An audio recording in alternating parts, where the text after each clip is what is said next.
Après les annonces du gouvernement ce jeudi, on vous donne des précisions sur la situation sanitaire en Isère. Et ça passe par la vaccination, surtout au centre d'événementiel Alpexpo. On fait le point dans ce journal. La casemate fait peau neuve, brûlée par les flammes des anarcho-libertaires en 2017. Les murs du centre de culture scientifique renaissent pas à pas de leurs cendres. Bonjour à tous, je suis ravie d'être avec vous pour ce JT du vendredi 30 avril. Toutes les heures à partir de 18h, retrouvez l'essentiel de l'actualité du Grand Grenoble.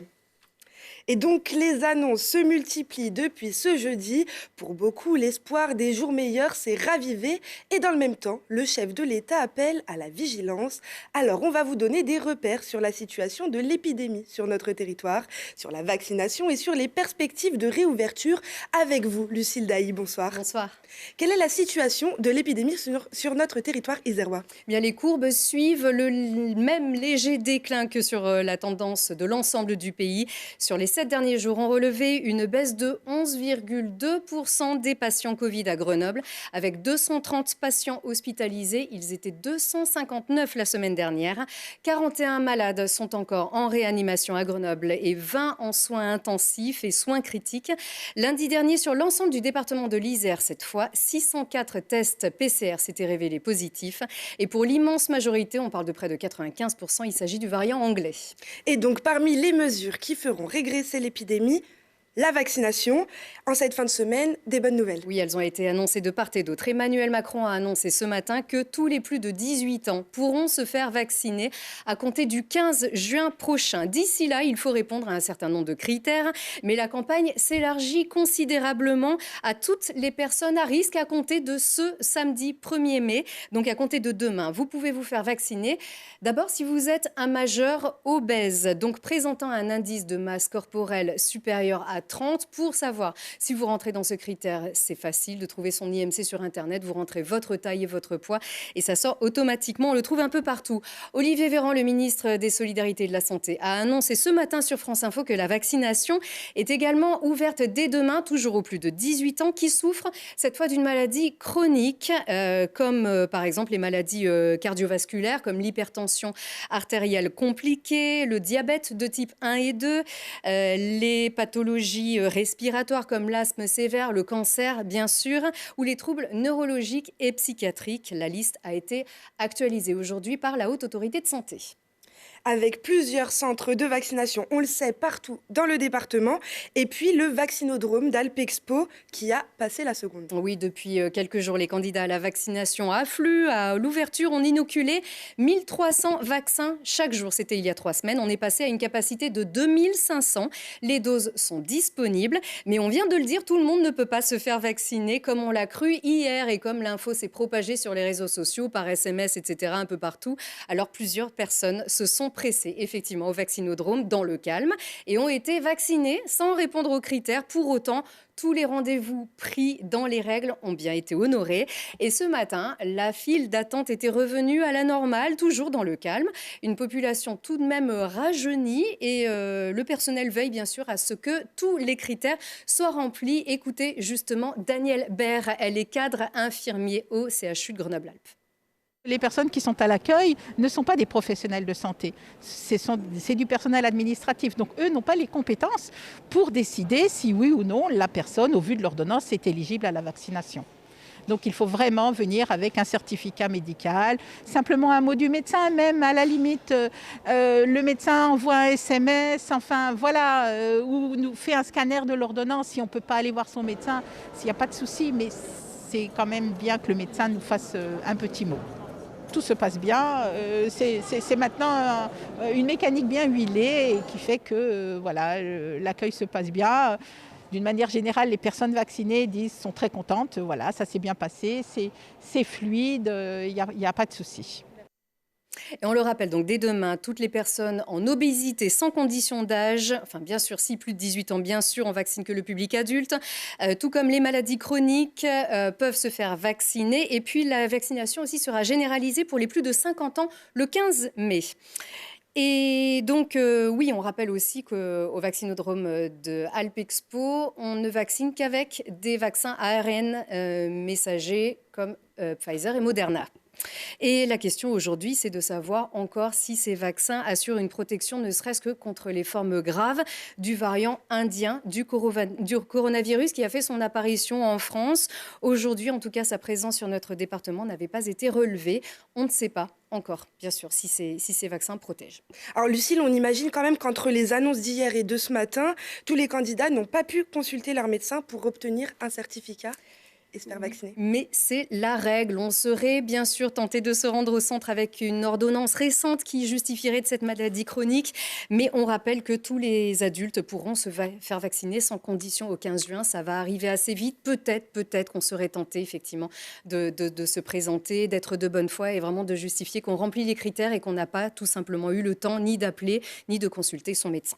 Au 15 juin, on pourra profiter des terrasses, enfin, et même avant. Oui, alors même avant, en effet, dès le 19 mai, et c'est notre point justement sur cette fameuse réouverture, on ne parle pas encore de déconfinement bien sûr, mais de réouverture des bars, des restaurants qui donc pourront rouvrir, mais leurs terrasses avec 6 personnes par table, c'est un début, mais ça ne fait pas l'affaire de tous les établissements, car seulement un établissement sur 4 en Isère possède une terrasse. Le couvre-feu, lui, sera repoussé à 21h, donc toujours le 19 mai. Les cafés et les restaurants pourront ouvrir leur espace intérieur le 9 juin avec un couvre-feu encore repoussé à 23h. Encore une fois, si la situation sanitaire le permet. Quant aux lieux de culture, les musées, les cinémas, les théâtres, ils devraient pouvoir enfin rouvrir leurs portes le 19 mai avec protocole sanitaire adapté. Et les sportifs pourront eux aussi retrouver leur terrain, normalement. Oui, mais en plein air, seulement dès le 19 mai, les stades, les terrains de tennis, par exemple, de foot.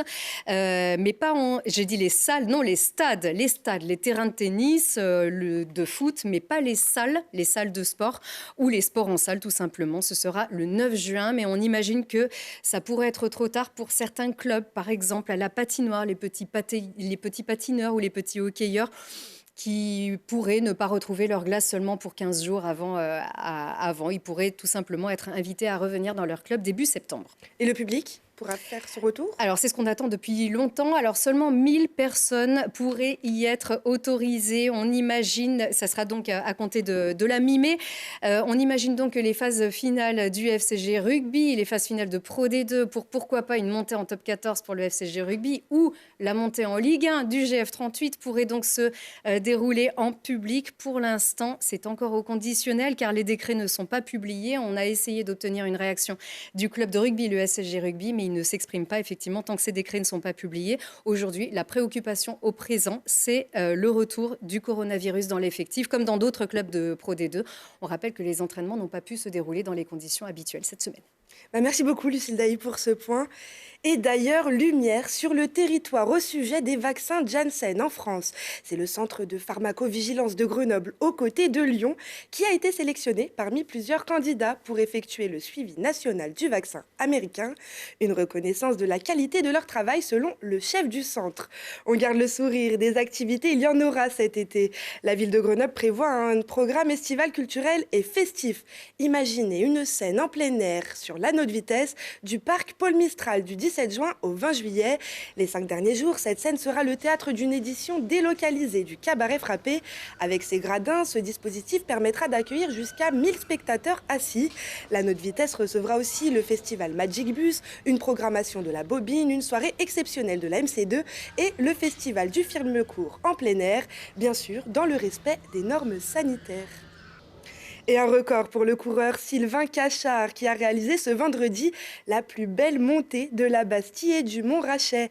Avec 54 minutes et 5 secondes, il bat de 14 secondes son prédécesseur. Le champion de trail Thomas Cardin, numéro 1 mondial de course en montagne, Sylvain Cachard, du haut de ses 22 ans, a relevé le défi qu'il s'était lancé de faire mieux que son ami et coéquipier d'équipe de France. Mais pour combien de temps ?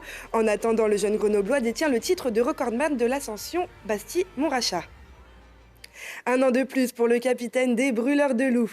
Joël Champagne prolonge son contrat avec les hockeyeurs grenoblois pour une année.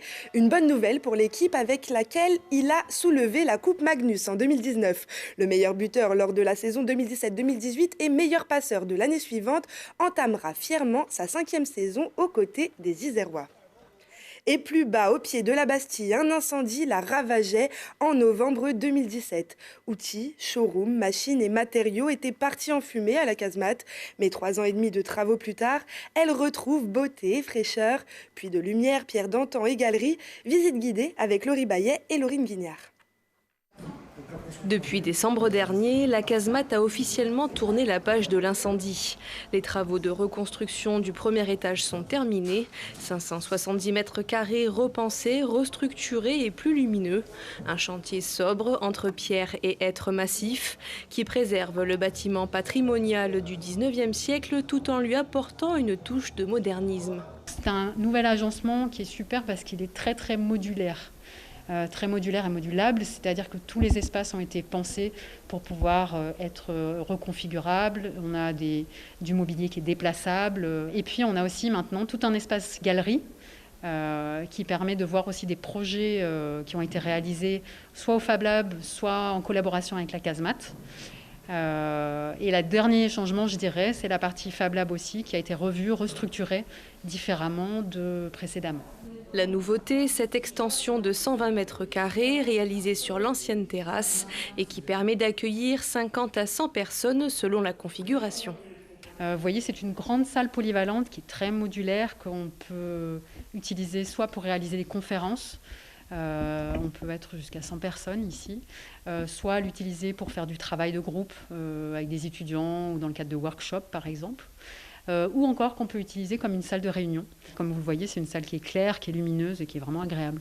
Financée en partie par les principales collectivités comme la région, le département, la ville et la métropole, les travaux de reconstruction de la casemate ont coûté près d'1 million d'euros et 300 000 euros proviennent de 500 donateurs grenoblois. Et on ne l'arrête plus, la casemate s'est aussi lancée dans l'impression 3D d'ossements pour le musée archéologique. C'est la fin de ce journal. Merci à tous de nous avoir suivis. Rendez-vous lundi à 18h, puis toutes les heures pour un nouveau point sur l'actualité. On se quitte avec le dernier clip de la Batucavie Filme ton quartier 2021 de France Télévisions. Excellente soirée à tous et très bon week-end. J'y suis née, j'y suis allée à l'école, j'y ai rencontré mes amis, j'y ai grandi. Je m'y sens bien avec son grand parc, son beau lac, ses petites collines, toutes ses associations. Parmi ces associations, il y a la Batucavie que j'ai rejoint quand j'étais petite. C'est une troupe d'artistes d'enfants qui font des percussions brésiliennes de rue. Avec la pandémie de la Covid, tout s'est arrêté. On devait accueillir des jeunes Brésiliens chez qui nous sommes allés en 2019. On devait jouer en Europe. On devait aller échanger avec des jeunes artistes du Sénégal. On devait contribuer à l'animation des Jeux Olympiques de Tokyo. Mais rien. Tout a été annulé. Tous nos efforts ont été perdus. Et sur le quartier, c'est devenu lourd à vivre. La précarité a beaucoup augmenté et se nourrir est devenu difficile pour certains. Des logements pas adaptés, des foyers sans ordinateur où l'école à la maison était impossible. Mais à 20 ans, on a envie de faire bouger les choses et d'y croire. Alors, malgré tout, on a fait des trucs. D'abord, entre 2 périodes de confinement, on a pu jouer avec la Batucavie. On a joué pour soutenir des groupes de personnes qui étaient en difficulté. Après, pendant les confinements, nous aussi on a réalisé des clips en visio. Il y en a un qui a même fait un petit buzz et qui est passé à la télé.